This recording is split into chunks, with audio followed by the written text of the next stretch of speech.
Hi மக்களே, இன்றைக்கி நம்ம என்ன பார்க்க போகிறோன்னா வெஜ்ஜு குருமாவும் சப்பாத்தி தான் செய்ய போகிறேன். அதுக்கு தேவையான பொருட்கள்லாம் பார்த்துக்கலாம். தக்காளி, வெங்காயம், பச்சை மிளகா, கருவேப்பிலை, கொத்தமல்லி, புதினா இலை, கேரட், பீன்ஸு, உருளைக்கிழங்கு, வேக வச்ச பட்டாணி, இஞ்சி பூண்டு பேஸ்ட்டு, கொஞ்சம் கறி மசாலா பைசஸ்லாம் எடுத்துக்கலாம். வேக வச்ச பட்டாணி எடுத்துக்கலாம். அடுப்பில் கடாய் வச்சு ஒரு ஸ்பூன் எண்ணெய், ஒரு ஸ்பூன் நெய் ஊற்றி கறி மசாலா பைசஸ் போட்டுட்டு பச்சை மிளகாவும் கருவேப்பிலையும் போட்டு ஒரு வதக்குங்க. அது வதக்கிட்ட பிறகு வெங்காயத்தை போட்டு நல்லா கொஞ்சம் கோல்டன் ப்ரௌன் வர வரைக்கும் வதக்கிடுங்க.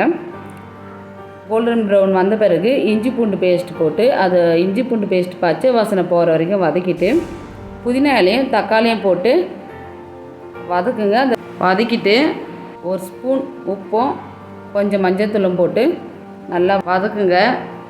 அது வதங்கின பிறகு கட் பண்ணி வச்ச காய், பட்டாணியெல்லாம் போட்டு நல்லா வதக்கிட்டு அதுக்கு தேவையான மசாலா பொருள்லாம் போட்டுக்கலாம்.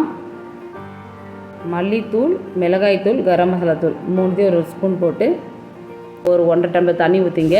அந்த காய் வேகத்துக்குள்ளே அதுக்கு தேவையான தேங்காவெல்லாம் அரைச்சினதெல்லாம் 2 பத்து தேங்காய், ஒரு ஸ்பூன் சோம்பு, ஒரு ஸ்பூன் கசகசா, முந்திரி பருப்பு ஒரு 10, ஒரு ஸ்பூன் பொட்டுக்கடலை, இது எல்லாத்தையும் ஃபைன் பேஸ்ட்டாக அரைச்சி காயில் நல்லா வெந்த பிறகு குழம்புல ஊற்றி ஒரு கொதிச்சோடனே கொஞ்சம் கொத்தமல்லி தழையும் கொஞ்சம் புதினா தழையும் போட்டு குழம்பு இறக்கிடலாம். கூடவே சப்பாத்தி சுட்டு சாப்பிட்லாம். இந்த குழம்பு இட்லி, தோசை, பிரிஞ்சி சாப்பாடு கூட நல்லா இருக்குங்க. செஞ்சு பாருங்கள்.